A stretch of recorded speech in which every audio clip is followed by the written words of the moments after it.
Hi, I'm jmemadden, and I'm going to be doing a speech about helping the homeless in America. Here's my audience. They're in California, so we're doing this via Skype.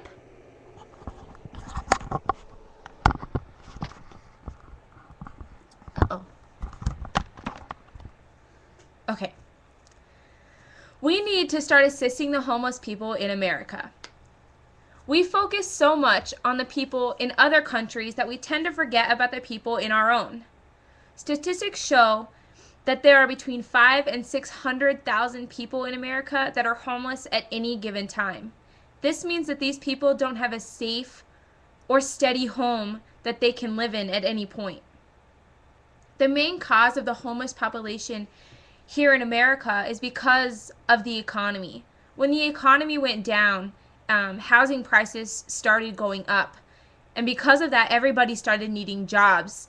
It wasn't just one person in the house that needed a full-time job. It started to become where everyone in the house needed a full-time job.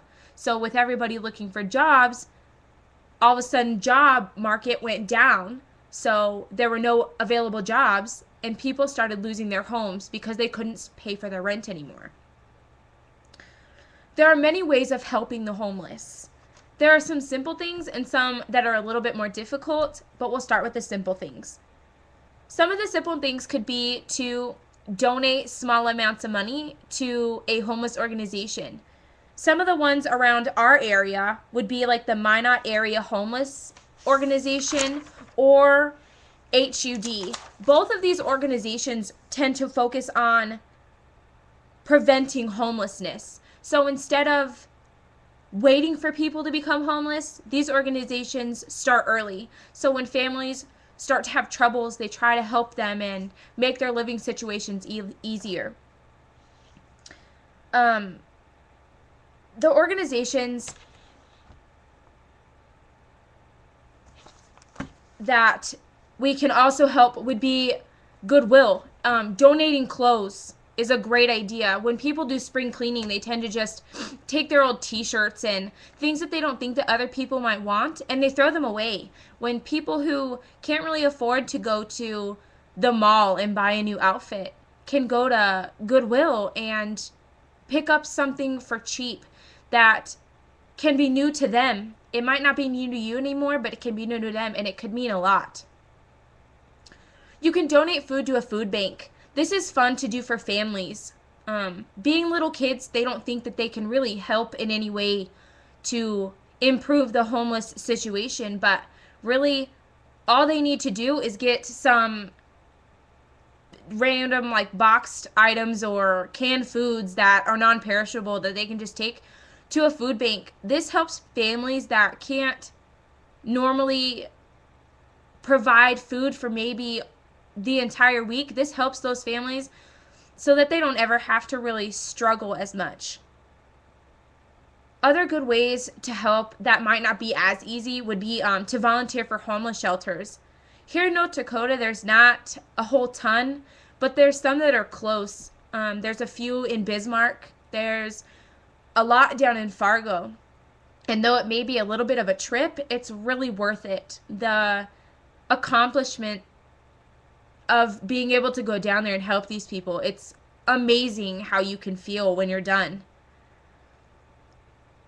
I know that I used to volunteer for homeless people. We used to feed homeless people on like Thanksgiving or Christmas in California, and the satisfaction you get from helping the homeless is something that nobody can ever really share. And you, like, if I explain it to you, you won't really be able to feel the way that it actually feels to help them. It's a whole new meaning to reading a book by its cover. You see all these people walking down the streets that have no homes, that may be a little dirty or might only have one pair of pants so there's holes in them, and you start to judge them and think, oh well, he only wants my money because he wants to go get drunk, or he wants to go get drugs, or he needs something that really isn't necessary for somebody to have to live, when there's a lot of them that really just want food and water and simple objects. I know that we used to collect socks and coats and blankets, small things that we really take for granted that these people don't get on a normal day. And donating them, you see these people and they pick up 2 pairs of socks, and it's like it's Christmas Day for them. You would never imagine that somebody would be so thankful to get a pair of socks, that it really pushes on your heart and makes you realize how hard it is to live in the economy that we have right now. So helping organizations that are geared more towards preventing homelessness will really help the people that are struggling in their homes to not have homelessness anymore.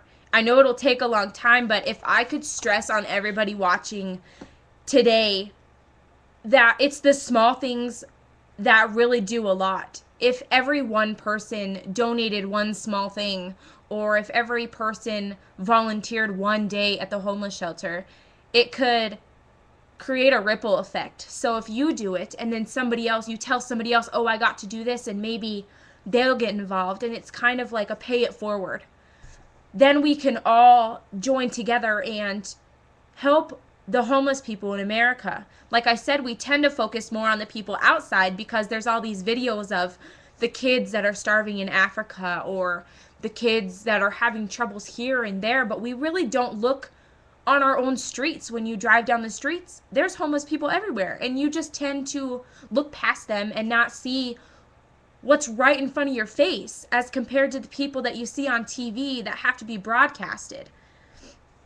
So I would ask everyone here to listening to do one small thing to help out in any way that you think that you can to help people out in our own country and to start assisting the homeless population so that maybe one day we can start dwindling down that population. Thanks.